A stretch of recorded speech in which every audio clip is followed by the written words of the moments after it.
మరి అటు Punjab versus Mumbai match అయితే అయిపోయింది. మంచి గేమ్ చూసినా అని చెప్పాలా. పంజాబ్ అయితే ఈ లాస్ట్ మస్తు డిసప్పాయింట్ ఉంటారు. అసలు ఏం జరుగుతుందో వాళ్ళకు మరి నెక్స్ట్ మ్యాచ్ అన్నా మంచిగా ఆడాలనుకుంటారు. అటు ముంబై అయితే పంజాబ్కి చాలా క్వశ్చన్ మార్క్స్ పెట్టింది ఇప్పుడు. ముంబై గెలిచింది. సో మరి ఓవరాల్ ఏం జరిగిందో మాట్లాడుకుని ప్రయత్నం చేద్దాం. ఈ మ్యాచ్ ఏం జరిగిందో వీడియో మాట్లాడుకుని ప్రయత్నం చేద్దాం. ముందే అటు సూర్యకుమార్ యాదవ్ లేడు. మరి తను ధర్మశాల రాలే అన్నాడు. సో ఒక బూమ్రా క్యాప్టెన్సీ వచ్చింది. హార్దిక్ పాండ్యా ఎట్లా లేడు. సో అక్కడ మీకు బూమ్రా క్యాప్టెన్ వచ్చింది. వాళ్ళ టీంలో అక్కడ మీకు షెర్ఫన్ రుజర్ఫర్డ్ తీసుకున్నారు గజన్ఫర్ ప్లేస్లో. సో ఇంకా మళ్ళీ అటు మీకు షారుల్ ఠాకూర్ కూడా వచ్చిండు. సో మంచి మూవ్స్ అనుకున్నా.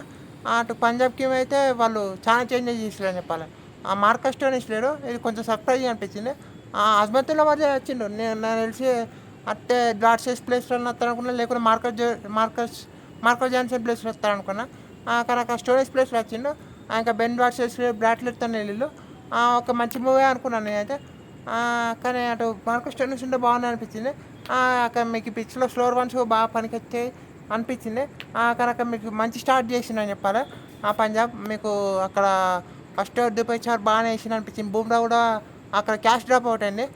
నమందీరు నమందీరు అక్కడ క్యాచ్ పట్టుంటే మరి ఇంకొంచెం బాగుండు కావచ్చు ముంబైకి అనిపించింది. కానీ అక్కడ మీకు బాగా లోపల ఇంపార్టెన్షిప్ మంచిగా వచ్చిందని చెప్పాలి. అక్కడ మీకు last over of power play డిపాచ్ ఓవర్ వేయడం అనేది గ్యాంబుల్ అది. చాలా పెద్ద గ్యాంబుల్ అనిపించింది నాకైతే. మీకు అయితే fifth over on the trot వేయాలనిపించింది థర్డ్ ఓవర్ తను. కానీ అక్కడ మీకు అది కొంచెం గ్యాబులే అది. బూమ్రా క్యాప్టెన్సీ అయితే మస్తు నచ్చింది నాకైతే ఈ మ్యాచ్. అక్కడ మీకు వికెట్ పడింది ప్రియాంశార్య వికెట్ పడింది. మీకు ఆ తర్వాత కూపర్ కోహ్లీ నచ్చిండు. కూపర్ కోహ్లీ ఉన్నప్పుడు మీకు అక్కడ స్పిన్నర్ నచ్చింది విల్ జాక్స్. అదైతే ఎక్స్ట్రా మూవ్ అనిపించింది నాకైతే. 9 రన్స్కి వెళ్ళిన మంచి మూవ్ అనిపించింది. అక్కడ రఘు శర్మ కూడా మీకు మంచి బౌలింగ్ చేసిండు. మీకు అక్కడ మీకు లేట్ కాకముందే అక్కడ స్పిన్నర్స్ ఇంటర్వ్యూ చేసిండు బూమ్రా. సెవెంత్ ఓవర్ కార్బిన్ బాష్కి ఇచ్చిండు మీకు పవర్ ప్లే తర్వాత. మళ్ళీ నెక్స్ట్ ఓవర్ రఘు శర్మకి ఇచ్చిండు. కొన్ని రన్స్కి వెళ్ళి అనిపించిన అక్కడ వాళ్ళ ఓవర్లో అయితే పుల్ అయినాయి. అక్కడ మీకు 10-11 ఓవర్స్ తర్వాత 100 ఉన్నాయి. ఆ తర్వాత మీకు వేరే లెవెల్ అక్కడ మీకు కంబ్యాక్ చూసినాం ముంబై నుంచి. 11 ఓవర్స్ 100 రన్స్ ఉన్నాయి, ఒక వికెట్. ఆ తర్వాత ఇక మంచి కంబ్యాక్ చూసినాం. అక్కడ మీకు ప్రమ్యాన్ సింగ్ అవుట్ అయ్యాడు. ప్రమ్యాన్ సింగ్ అవుట్ అయిన తర్వాత శ్రేయస్ అయ్యర్కి అయితే వేరే లెవెల్ బాల్ ఇది. అక్కడ మీకు కొంచెం డివైడ్ అయిన బాల్ కరెక్ట్గా స్టంప్కి హిట్ అయిన ఆఫ్ స్టంప్కి అక్కడ అవుట్ అయ్యాడు. ఆ తర్వాత మీకు ఎవరైతే వాళ్ళు ఎక్కువసేపు క్రీజులు నిలుచోలే. అక్కడ మీకు మంచి క్యాచ్ చూసినాం అక్కడ. ఒకటి రాజ్ బావా దగ్గర నుంచి మంచి క్యాచ్ అది. అబ్బో ఆ క్యాచ్ అయితే ఎక్సలెంట్ క్యాచ్. సో అక్కడ మంచి క్యాచ్ చూసినాం. దాంతో ఇంకా బ్రేకులు పడ్డాయి. లాస్ట్లో అక్కడ మీకు అస్మతుల్లో మధ్య మీకు కొంచెం ముందే వస్తే బాగున్నాయి అనిపించింది నాకైతే. కానీ అక్కడ మీకు తను ఇక అచ్చిండు బాగా అయింది అనిపించింది అస్మతుల్లో మధ్య. తను మంచి నాకు అయ్యిండు. ఓవర్ 200+ స్ట్రైక్ రేట్ చేసిండు. అక్కడ షారుల్ ఠాకూర్ అయితే వేరే లెవెల్ స్పెల్ వేసిండు. అబ్బో షారుల్ ఠాకూర్ వేరే లెవెల్ స్పెల్ వేసిండు. సో షారుల్ ఠాకూర్ బ్రేక్లు వేసిండు. అక్కడ రాజ్బాబు కూడా మీకు ఓవర్ కొన్ని రన్స్కి వెళ్ళి అనిపించింది కానీ వికెట్ తీసిండు ఇంపార్టెంట్. సో అక్కడ మీకు లాస్ట్లో వాళ్ళు ఇంపాక్ట్ ప్లేయర్ తీసుకుంటారు. నాకు అది కొంచెం సర్ప్రైజ్ అనిపించింది. బ్రాట్లెట్ ఉంటుంది మీకు అక్కడ. బ్రాట్లెట్ని యూజ్ చేసుకుంటే బాగున్నాయి అనిపించింది. కానీ అక్కడ మీకు ప్రియాంశర్ ఫీల్డ్లో పెట్టుకొని ప్రవీణ్ సింగ్ని ఇంపాక్ట్ ప్లేయర్ తీసుకున్నారు వాళ్ళు. ప్రవీణ్ సింగ్ని సపోర్ట్ చేసి అక్కడ మీకు వినోద్ ఇంపాక్ట్ ప్లేయర్ తీసుకున్నారు వికెట్ కీపింగ్గా. సో తను ఆడిండు బాగా ఆడిండు. అక్కడ మీకు లాస్ట్లో బ్రాట్లెట్ వీళ్ళిద్దరు నాకు కూడా మస్ట్ ఇంపార్టెంట్ అయినాయి. లాస్ట్లో మీకు రన్స్కి వెళ్ళిళ్ళు.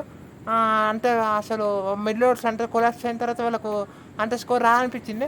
కానీ మీకు వీళ్ళు డెత్లో అజ్మతుల్లో మధ్య బాగా అయినాక మీకు బ్రాట్లెట్ బాగా అయినాక మీకు వినోద్ బాగా ఆడాడు.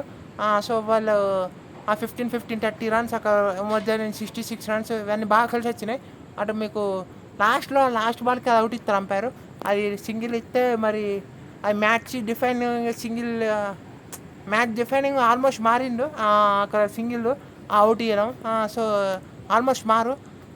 సో కానీ అక్కడ మీకు 200 కరెక్ట్గా చేసిళ్ళు. లాస్ట్ ఇయర్ బూమ్రా బాగా వేసిందని చెప్పాలి. కొన్ని రన్స్కి వెళ్ళిన బూమ్రా మీకు బాగా ఎక్స్ట్రీమ్ బౌలింగ్ చేసిందని చెప్పాలి. సో ఓవరాల్ అయితే 200 చేసింది. మరి 200 డిఫెండబుల్ అంటే మీకు పవర్ ప్లేలో వికెట్లు కావాలి. కానీ అక్కడ మీకు రోహిత్ శర్మ ఒక పక్క first ball Rohit Sharma face చేసిండు. నేను రికల్టన్ ఫేస్ చేస్తాను అనుకున్నా. హర్షదీప్ సింగ్ లెఫ్ట్ హ్యాండర్ అట్లా రికల్టన్ ఫేస్ చేస్తాను అనుకున్నా. రోహిత్ శర్మ ఫేస్ చేసిండు. సింగిల్ స్ట్రైక్ ఇచ్చిన మీకు ఆ తర్వాత రోహిత్ శర్మ ఇబ్బంది పడ్డా అని చెప్పాలి. 13 ball 6 runs in power play అది యాక్సెప్టబుల్ కాదు. కానీ అక్కడ మీకు రోహిత్ శర్మ ఇబ్బంది పడ్డారు. సర్లే పర్లే అనుకుంటా అంటే అక్కడ మీకు బ్రాడ్లీ అక్కడ మీకు రియాన్ గిల్టన్ అయితే వేరే లెవెల్ ఆడిండబ్బా. రియాన్ గిల్టన్ వేరే లెవెల్ స్టార్ట్ ఇచ్చింది చెప్పాలా. ఆ ప్లేయర్ మొత్తం తీసేసిండు రోహిత్ శర్మ పైన. అక్కడ మీకు పవర్ ప్లే డీసెంట్ స్కోర్ రావడానికి అక్కడ మీకు రియాన్ గిల్టన్ చాలా పెద్ద కారణమైండు. తన స్టార్ట్ అయితే వేరే లెవెల్ ఇచ్చిందని చెప్పాలి. మీకు 13 బాల్ 6 ఆ స్కోర్ని కూడా ఒక పవర్ ప్లే ఇంపాక్ట్ చూపేలే అట్లా ఆడిండు రియాన్ గిల్టన్. పవర్ ప్లే తర్వాత అవుట్ అయ్యాను. ఆ పవర్ ప్లేలో ఉన్నా అనుకున్నాడు వచ్చి ఇంకా ఇట్లా స్కూప్ ఆడిపోయిన catch out. Ryan Rickelton out అయిన తర్వాత మీకు చాలా వచ్చిండు. చాలా మంచి బౌలింగ్ చేసిండు అని చెప్పాలి. చాలా ఫస్ట్ రైట్ హ్యాండర్స్కి బాగా ఎఫెక్టివ్ అనిపించింది ఈ మ్యాచ్లో. లెఫ్ట్ హ్యాండర్స్ లాస్ట్ ఓవర్లో రన్స్ ఇచ్చిన మీకు రోహిత్ శర్మ పెద్ద వికెట్ అని చెప్పాలి. నాకు మీ ఫస్ట్ ఓవర్లో తక్కువ రన్స్ ఇస్తారు, నెక్స్ట్ ఓవర్లో రోహిత్ శర్మ అవుట్ అవుతారు. రోహిత్ శర్మ ఉన్న తర్వాత అంతమంది ఓవర్లో ఒక 6 కొడతారు. కానీ రోహిత్ శర్మ ఇంకొంచెం బాగా పెద్దనాక ఆడితే బాగుండే అనిపించింది ఎంఐకి. కానీ అక్కడ మీకు చాలా కొంచెం కంబ్యాక్ చేసే ప్రయత్నం అవుతుంది. అక్కడ నమందీర్ ఆడుతా అంటే నమందీర్ కూడా అక్కడ ఆడే ప్రయత్నం చేస్తారు. అక్కడ మీకు నమందీర్ కూడా ఈ మ్యాచ్లో అంత గెట్ గోయింగ్ అనిపించలే. అక్కడ మీకు షెర్ఫన్ రుతర్ఫర్డ్ వస్తారు. షెర్ఫన్ రుతర్ఫర్డ్ స్ట్రగుల్ అనిపించిండు. కానీ అక్కడ ఓ పక్క తిలక్ వర్మ అయితే వేరే లెవెల్లో ఆడతారని చెప్పాలి. నెంబర్ 4లో వస్తారు అబ్బా. తిలక్ వర్మ అయితే స్టార్టింగ్లో కొంచెం బాగా ఆడతాడు అనిపించింది. కానీ లాస్ట్లో అయితే ఫినిష్ అయితే వేరే లెవెల్ చేస్తారు. అక్కడ మీకు లాస్ట్ ఓవర్ చార్లీ అయితే వేరే లెవెల్. షెర్ఫన్ రుతర్ఫర్డ్ ఒక్క పైకి స్ట్రగుల్ అయితేనే ఉంటారు. తను కూడా రన్నే బాల్ ఆడతారు. అంతే అక్కడ మీకు పిచ్ ఈజీలే అనిపించింది. సో అక్కడ మీకు చాలా బాగా చేస్తున్నాయి. అక్కడ మీకు ఇక ఒక కాడ అజ్బతుల్లో మరితే బాగా బౌలింగ్ చేస్తారు. కొన్ని రన్స్కి వెళ్ళినా మీకు లాస్ట్ ఓవర్ అయితే బాగా బౌలింగ్ చేస్తాను చెప్పాలి ఉమర్జాయ్. అక్కడ మీకు షెర్ఫన్ రుతర్ఫర్డ్ అవుట్ అవుతారు. రుతర్ఫర్డ్ అవుట్ అయిన తర్వాత మీకు అక్కడ విల్ జాక్స్ వస్తారు. విల్ జాక్స్ దగ్గర నుంచి మస్ట్ ఇంపార్టెంట్ కాంట్రిబ్యూషన్ చూస్తాం ముంబైకి. అబ్బా ఏమైనా షాట్లు ఆడతారు. అక్కడ మీకు తిలక్ వర్మ అక్కడ అంతమంది చాలా లాస్ట్ ఓవర్లో మీకు రన్స్కి వెళ్తారు. అక్కడితో మీకు 4 ఓవర్స్ లెస్ దెన్ 60 వస్తుంది. అక్కడ ఉమర్జాయ్ మళ్ళీ ఒక ఓవర్ మంచిగా ఎత్తాడు. సో కొంచెం మళ్ళీ రిక్వైర్ అనేది పెరుగుతా అనుకుంటే మళ్ళీ నెక్స్ట్ ఓవర్ ప్రెషర్ మొత్తం తీసేస్తారని చెప్పాలి. జాన్సన్ ఓవర్ జాన్సన్ ఓవర్ అయితే మీకు తిలక్ వర్మ అయితే ప్రెషర్ మొత్తం తీసేస్తారు. అంటే ముంబై పై ఉన్న ప్లేయర్ మొత్తం తీసేస్తారు. కొంచెం 2 టీమ్స్ పై ప్లేయర్ ఉంటే చేస్తారు అక్కడ. తిలక్ వర్మ కొన్ని సిక్స్లు కొడతారు, ఒక 4 కొడతారు. ఇట్లా వేరే లెవెల్ షాట్ అయితే వేరే లెవెల్ ఉంటుంది తిలక్ వర్మ దగ్గర నుంచి. సో తిలక్ వర్మ అయితే వేరే ఆడతారు. ఆ తర్వాత మీకు లాస్ట్ ఓవర్లో కూడా అక్కడ మీకు 28 రన్స్ ఇన్ 12 బాల్స్ ఉన్నప్పుడు హర్షదీప్ ఫస్ట్ బాల్ 6కి వెళ్ళినా బాగానే కంబ్యాక్ చేసిన అనిపించింది. లాస్ట్ ఓవర్ 15 ఉండే. అక్కడ విల్ జాక్స్ బాగా ఆడతారని చెప్పాలి. ఒక 6 కొడతారు, ఆల్ ఇంపార్టెంట్ 6 అది. ఆ తర్వాత లాస్ట్లో తిలక్ వర్మ ఫినిష్ చేస్తా. కానీ ఆ ప్రెషర్ అయితే మామూలు ఉండే లేదు అక్కడ. ప్రెషర్ అయితే చాలా ఉన్నాయి అక్కడ. కానీ తిలక్ వర్మ విల్ జాక్స్ ఎంత మెచ్చుకున్నది తక్కువే. అక్కడ మీకు విల్ జాక్స్లో ఒక ఓవర్ బాగా వేసింది అనిపించింది బౌలింగ్. సో ఓవర్ అయితే మంచి విన్ ముంబైకి. ఈ విన్తో వాళ్ళకు హ్యాపీ ఉంటుంది. బూమ్రా మరి తన క్యాప్టెన్స్లో విన్ వచ్చిన తనకు కూడా హ్యాపీ ఉంటుంది. బౌలింగ్లో మంచి పర్ఫార్మెన్స్ చేసినాం. కార్బిన్ బాష్ కూడా బాగా బౌలింగ్ చేసాను. కార్బిన్ బాష్ ఒక ఛాన్స్ వస్తుంది మీకు ప్రవీణ్ సింగ్ని.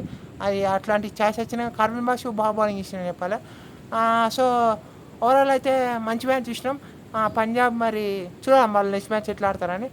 ఈ ముంబై విన్ అయితే కొంచెం ఇక్కడ మీకు 3rd, 4th, 5th పొజిషన్లు ఉన్నాయి. కొంచెం టీమ్స్కి హెల్ప్ అయితే ఒక పంజాబ్కి తప్ప మీకు ఎస్ఆర్హెచ్కి, ఆర్ఆర్కి, సిఎస్కేకి కొంచెం హెల్ప్ అవుతాయి.